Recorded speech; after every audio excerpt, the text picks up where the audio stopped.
Olá, mentes curiosas. Bem-vindos a esta jornada intelectual. Hoje vamos desenterrar uma figura esquecida, um mestre da enganação que viveu há quase 500 anos, mas que se parece muito conosco. Você já sentiu que o sistema é feito para você perder? Que as regras do jogo são injustas? Pois você não é o primeiro.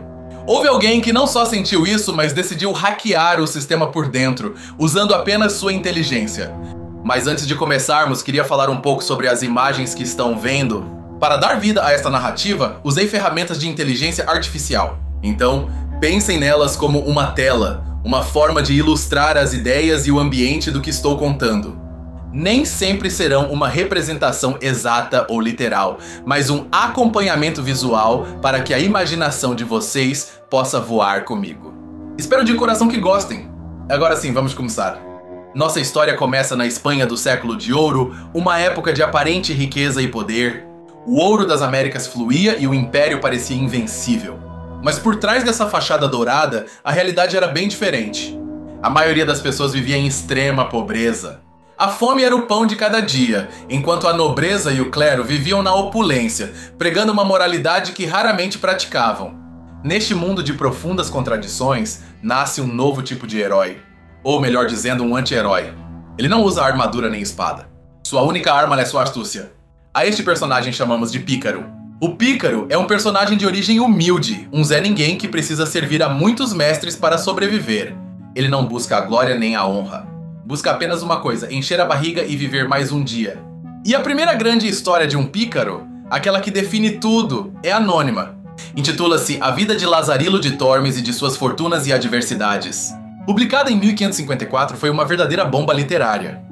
Seu autor se escondeu porque o que escreveu era pura dinamite. Pela primeira vez, um romance não contava as façanhas de cavaleiros ou santos, mas a vida miserável de um menino de rua. Era um insulto ao poder. Lázaro, nosso protagonista, nasce em um rio e é entregue por sua mãe ao seu primeiro mestre, um cego. Aqui ele aprende sua primeira lição. O mundo não é gentil e a confiança é um luxo que ele não pode se permitir. O cego é cruel e avarento. Ele ensina Lázaro a ser trapaceiro para poder comer. Em uma cena famosa, Lázaro rouba o vinho dele usando um canudo longo, um ato de pura sobrevivência. Uma micro-rebelião. Cada mestre de Lázaro é um raio-x da hipocrisia social. Depois do cego, ele serve a um clérigo, um homem da igreja que é ainda mais avarento. Ele guarda o pão da missa às 7 chaves para que o menino não o toque. Este clérigo representa a corrupção da igreja. Ele prega a caridade, mas pratica a cobiça. Lázaro, através de seus olhos inocentes, mas astutos, nos mostra essa dupla moral sem filtros. Depois chega seu terceiro mestre, um escudeiro. Este personagem é a personificação do orgulho vazio. Ele aparenta ser um nobre rico, mas na realidade é mais pobre que o próprio Lázaro e não tem nada para comer. O escudeiro vive obcecado com as aparências, com o que vão dizer. Prefere morrer de fome a admitir sua pobreza. Aqui Lázaro aprende sobre a vaidade e a honra como uma prisão. Pense um momento. Através dos olhos de um menino faminto, o romance está expondo os pilares da sociedade. A crueldade, a avareza religiosa e a falsa nobreza. É uma sátira social devastadora. A novela picaresca, com o Lazarilo como sua obra fundacional, torna-se o espelho da sociedade. Um espelho que não reflete uma imagem idealizada, mas uma grotesca e dolorosamente real. Esta é a grande revolução do romance moderno. Ele deixa de olhar para os céus, para os heróis e os mitos, e pela primeira vez olha para si mesmo, para as pessoas comuns na rua. O pícaro não é admirável no sentido tradicional. Mente, engana e rouba. Mas não podemos evitar sentir empatia por ele, porque entendemos que suas ações são uma resposta a um mundo que o esmagou desde o nascimento. Ele não tenta mudar o sistema, porque sabe que é impossível. Em vez disso, aprende suas regras ocultas, suas falhas, seus bugs e os explora para sobreviver. É o primeiro hacker social da literatura. E o mais fascinante é que este arquétipo, esta figura do sobrevivente astuto, não é exclusivo da Espanha. A necessidade de hackear um sistema injusto é uma experiência humana universal. Agora viajamos no tempo e no espaço. Vamos para a China do século XVIII, durante a dinastia Qing. Lá encontramos um eco surpreendente da novela picaresca espanhola. Falamos dos romances chineses de costumes, como O Sonho do Pavilhão Vermelho ou Os Eruditos. Estas obras, assim como o Lazarilo, focam na realidade social de seu tempo com um olhar crítico.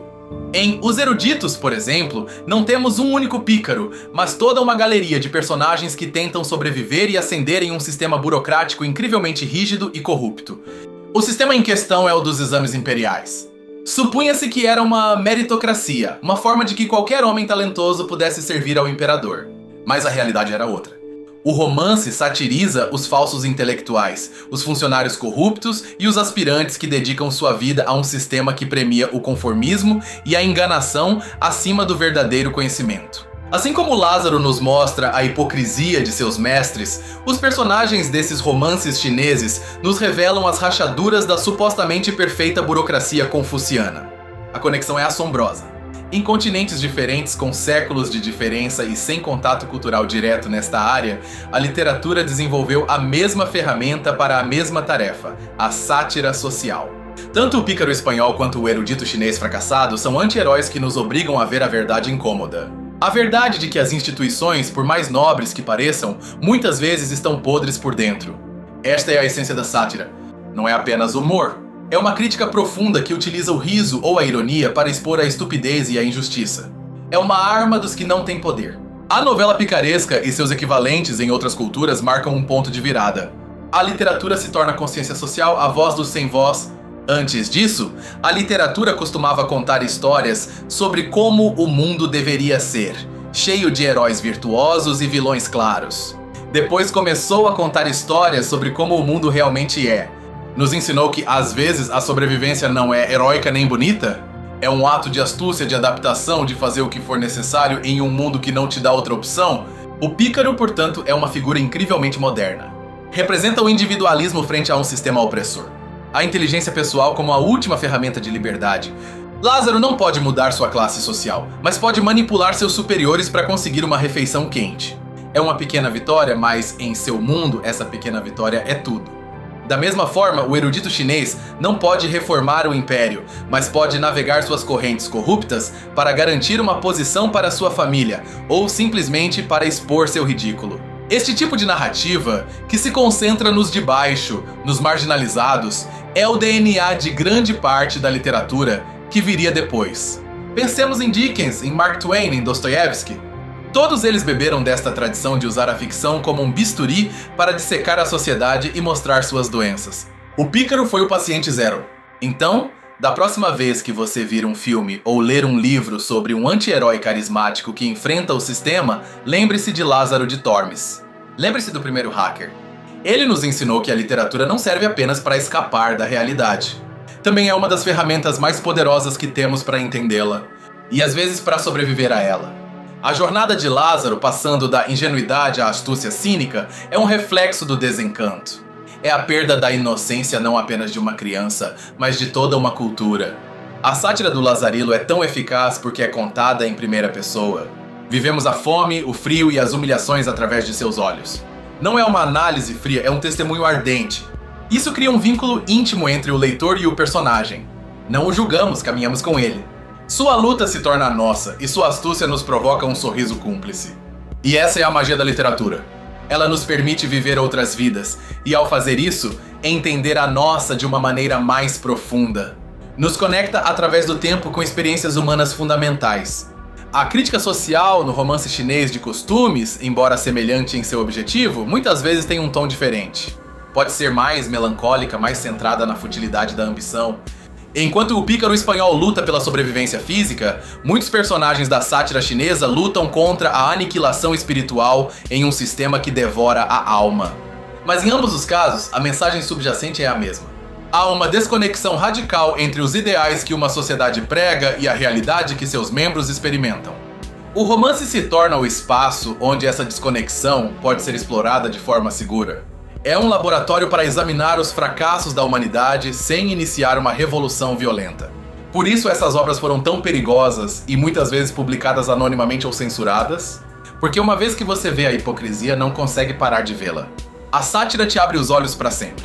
A figura do pícaro nos ensina que a moralidade nem sempre é branca ou preta. Quando o sistema é imoral, às vezes, os atos imorais se tornam a única forma de justiça possível. Lázaro, no final do romance, consegue uma posição estável como pregoeiro. Ele ganhou o jogo. Mas para isso teve que aceitar a desonra de sua esposa, que é amante do arcipreste. Este final agridoce é a última e mais cruel das sátiras. Lázaro sobreviveu sim, mas pagou com sua dignidade. Ele se tornou, de certo modo, parte do sistema corrupto que desprezava. Nos deixa com uma pergunta incômoda. O que estamos dispostos a sacrificar para sobreviver ou para ter sucesso em nosso próprio mundo? É uma pergunta tão relevante hoje quanto foi em 1554. Este é o poder duradouro da novela picaresca. Não é apenas um artefato histórico. É um espelho no qual, se olharmos com atenção, ainda podemos ver nosso próprio reflexo. O pícaro é o eterno marginalizado, o outsider. E em um mundo cada vez mais complexo e sistêmico, todos nos sentimos um pouco marginalizados às vezes. Um pouco como Lázaro. A sátira social que ele inaugurou não morreu. Ela evoluiu. A vemos em programas de televisão, em memes da internet, no stand-up comedy. É a voz do indivíduo contra o absurdo do poder. O ato de apontar a hipocrisia, de rir dos poderosos, é um ato de resistência profundamente humano. E a literatura nos deu as primeiras ferramentas para fazer isso de forma sistemática. O Lazarilo e os romances de costumes chineses são, em essência, manuais de sobrevivência para mundos injustos. Suas lições envoltas em ficção são brutalmente práticas. Nos lembram que a observação aguçada é uma arma. Entender as motivações ocultas das pessoas, ver além das aparências, é o primeiro passo para não ser uma vítima. A picaresca nos ensina a desconfiar das narrativas oficiais. Nos convida a ler o mundo contra a corrente, a buscar a verdade nas sombras e nos silêncios, não nos discursos grandiloquentes. Do cego egoísta ao escudeiro vaidoso, cada personagem que Lázaro encontra é um arquétipo de um vício social que continua existindo hoje em dia. Apenas mudaram de figurino. O mesmo acontece na sátira chinesa, o erudito que compra seu cargo, o juiz que se vende. São figuras que reconhecemos imediatamente nas manchetes de nossos próprios jornais. Esta relevância atemporal é o que transforma uma obra em um clássico. Não é algo velho e empoeirado, mas uma conversa que continua viva através dos séculos. O nascimento do pícaro não foi apenas um evento literário, foi uma mudança na consciência humana. O momento em que nos atrevemos a admitir que o imperador e todos os seus servos estavam nus. O pícaro é o menino do conto que se atreve a dizer a verdade, não por bravura, mas porque sua fome é maior que seu medo. É a honestidade que nasce do desespero. E essa honestidade brutal é o que fez desta nova forma de romance um espelho. Talvez um espelho deformado como os de um beco de feira, mas um que revelava uma verdade mais profunda sobre nossa natureza. O romance deixou de ser um simples entretenimento para se tornar uma ferramenta de diagnóstico social. Uma forma de tomar o pulso de uma cultura e encontrar suas arritmias.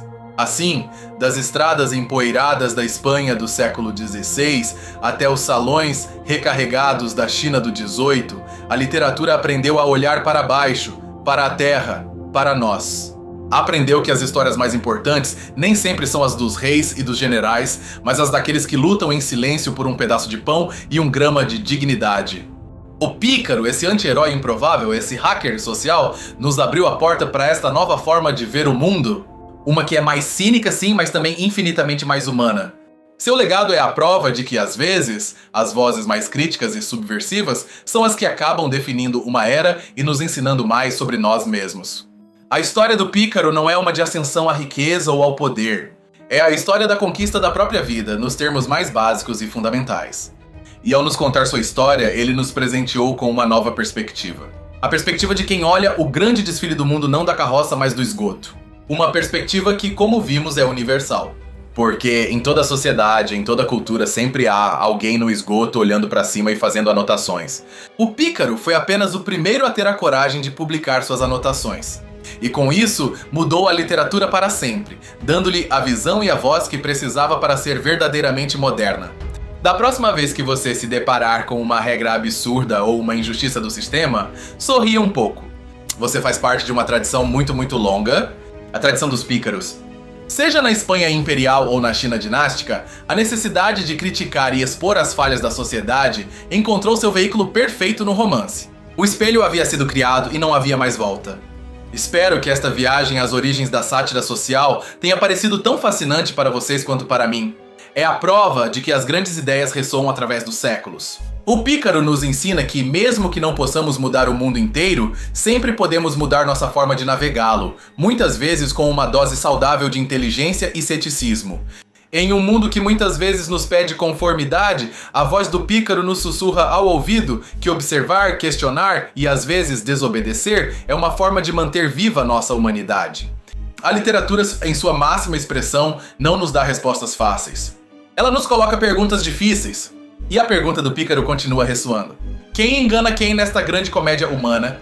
Assim, do Lazarilo ao romance chinês de costumes, a mensagem é clara. A sociedade é um palco, e a literatura é o crítico que se senta na última fila, revelando os truques do mágico. Vimos como o anti-herói nos ensina mais sobre a moralidade do que o herói perfeito, e como a sátira pode ser uma arma mais afiada do que qualquer espada. Este é o nascimento do romance moderno, não como um mero relato de aventuras, mas como uma exploração profunda da condição humana e de suas complexas estruturas sociais. Um espelho que, uma vez polido pela inteligência de autores anônimos e corajosos, nunca mais deixaria de refletir as verdades, muitas vezes incômodas, do nosso mundo. Em conclusão, o Pícaro não é apenas um personagem. É uma estratégia de sobrevivência, uma perspectiva filosófica e o espírito fundador da crítica social moderna. Muito obrigado por me acompanhar nesta análise profunda e por me permitirem compartilhar estas ideias com vocês.